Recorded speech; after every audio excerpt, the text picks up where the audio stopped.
Muy buenas noches para todos. Mi nombre es Manuel Emilio González Niño del programa Administración de Empresas.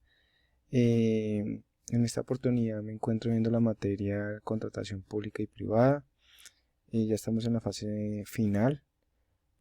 Por tal razón voy a dar paso a la explicación de las diferencias y similitudes entre lo contrato público y privado. Como les digo, mi nombre es Manuel Emilio González y espero que sea de grado para ustedes. Para arrancar, vamos a ver las diferencias en referente a la contratación pública y privada. En la contratación pública es un acuerdo entre dos o más personas y en donde por lo menos una de ellas debe permanecer al sector público. Si bien es cierto, la contratación pública nos habla que toda persona natural o jurídica puede acceder a estos contratos siempre y cuando cumplan ciertos requisitos. Por lo menos allí debe estar la participación de una entidad pública. Siguiendo la línea, el contrato debe ser de forma escrita. Se realiza una licitación pública. Si bien es cierto, la contratación pública nos habla de que para que todo lleve un correcto funcionamiento, se debe, por medio de la entidad que realiza esta solicitud, se avala sobre una licitación pública en donde, como lo mencioné anteriormente, personas naturales o jurídicas pueden, pueden participar para obtener el contrato. Este tipo de contrato lo lleva más tramitología debido a que se debe cumplir con todos los requisitos que la parte pública así lo requiere. Si bien es cierto, tanto las personas naturales o jurídicas tienen que regirse a, a las normas y políticas que la entidad pública así lo requiera. Entonces es un poquito más engorroso porque debe llevar ciertos parámetros para que el contrato llegue a final término. La contraparte debe estar inscrita en el registro único de proponentes, más llamado RUP. Aquí me quiero detener un poquito, debido a que el RUP son, como también lo mencionaba, personas naturales y jurídicas, extranjeros o nacionales que quieran adquirir una licitación o un contrato público.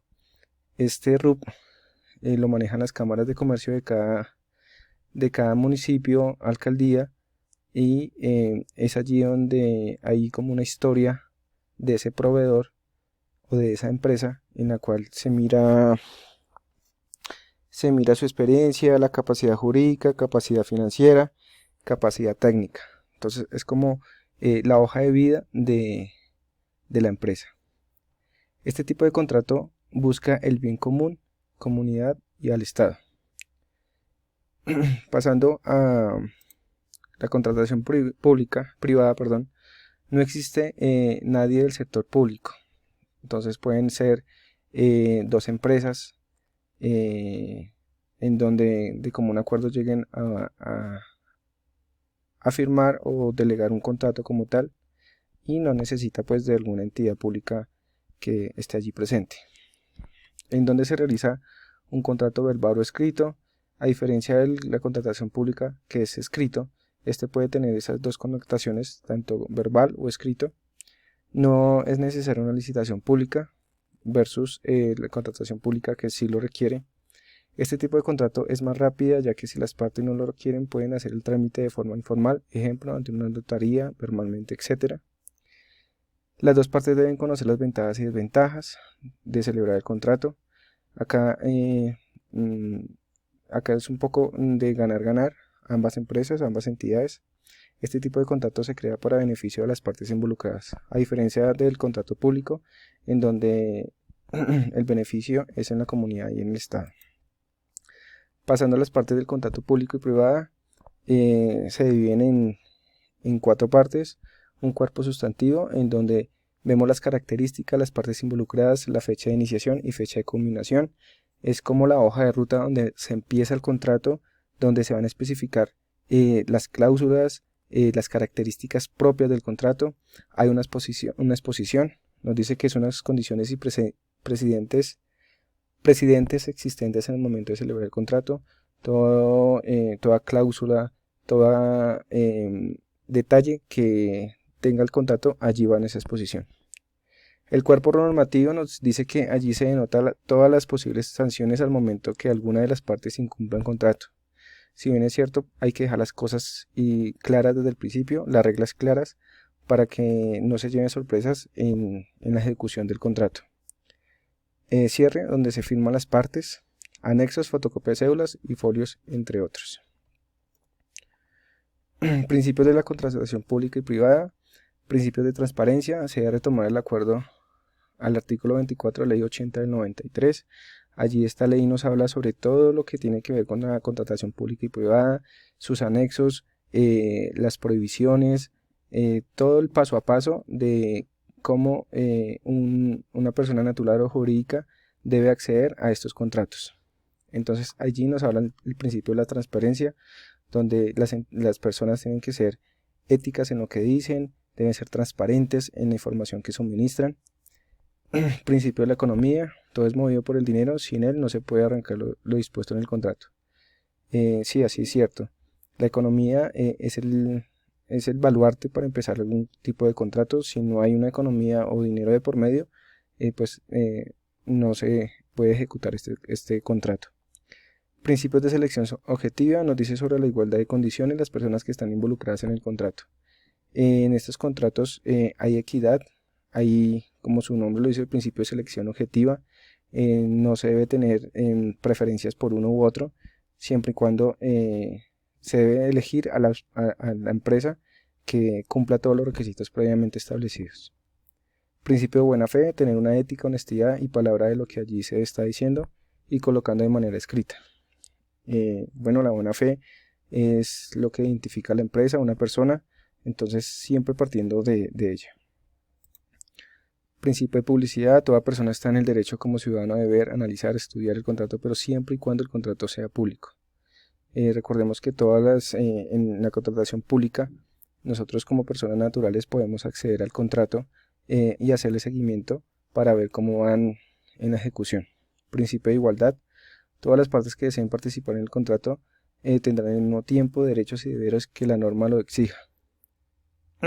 Libre concurrencia, se deben respetar los tiempos para personas que deseen participar en la licitación, lo hagan de manera oportuna y estos tendrán los mismos derechos de los que presentan la propuesta más ágil. Todos tenemos derechos a participar, debemos respetar los tiempos para no incurrir quizás en tiempos fallidos. Entonces esto nos habla de la libre concurrencia. Tipos o clasificación de contratos públicos y privados.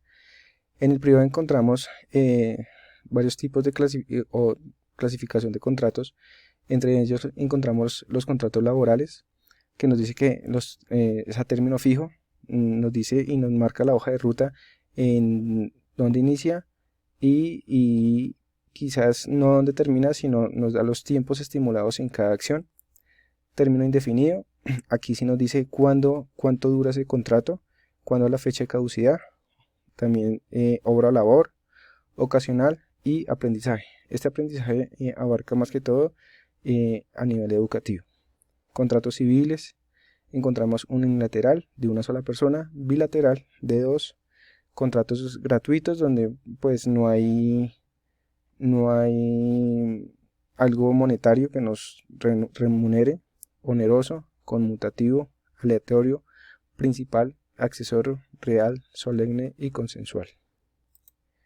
En lo público encontramos contratos de obras públicas, contratos de concesiones de obras públicas, contratos de concesiones de servicios, contratos de suministros, contratos de servicios y contratos mixtos. Responsabilidades por incumplimiento del contrato público y privado. Según la Ley 80 del 93, si se celebró un contrato bajo la vigencia de esta ley, las entidades públicas no pueden imponer multas, ya que no tienen la facultad para hacerlo. Pero si retomamos la Ley 1150 del 2007, nos dice que mientras se celebre un contrato, las entidades públicas están facultadas para imponer multas de forma unilateral, dado el cumplimiento de acuerdos pactados en el contrato. Se contradice con el punto anterior, ya que al incumplir alguna de las partes está obligado a pagar algunas sanciones, multas, por los efectos causados a la persona o a la entidad que haya contratado. Finalmente vamos a hablar sobre el principio de igualdad de intereses, general y particular. El principio de igualdad, todo ciudadano, ya sea natural o jurídico, tiene los mismos derechos de participar en algún contrato que el Estado proponga y en donde se pueda obtener beneficios económicos y debe ser de cumplimiento obligatorio. Entonces, como lo decía inicialmente, toda persona natural o jurídica, nacional o extranjera, tiene el derecho de participar en donde exponga sus ideas, exponga sus cláusulas, exponga cómo va a llegar al objetivo que quiere la entidad y pues obviamente todos estamos en las mismas condiciones de juego. Nos habla sobre el interés general. Como su nombre lo indica, solo busca el beneficio propio. Es allí donde quizás es ganar-perder, solamente busca el bien general, el bien general, y por ende pues solo busca remunerarse a él mismo. En cuanto a los intereses particular, a diferencia del anterior, este principio busca el beneficio común. Si bien es cierto, Colombia es un país, ¿cómo decirlo?, un poco individualista, que solamente busca sus intereses generales, es allí donde tenemos que apuntar mucho al interés particular, en donde no solamente nos preocupemos por nosotros, sino también por los demás. Esa es mi presentación, espero que les haya gustado y nos vemos en una próxima oportunidad. Gracias.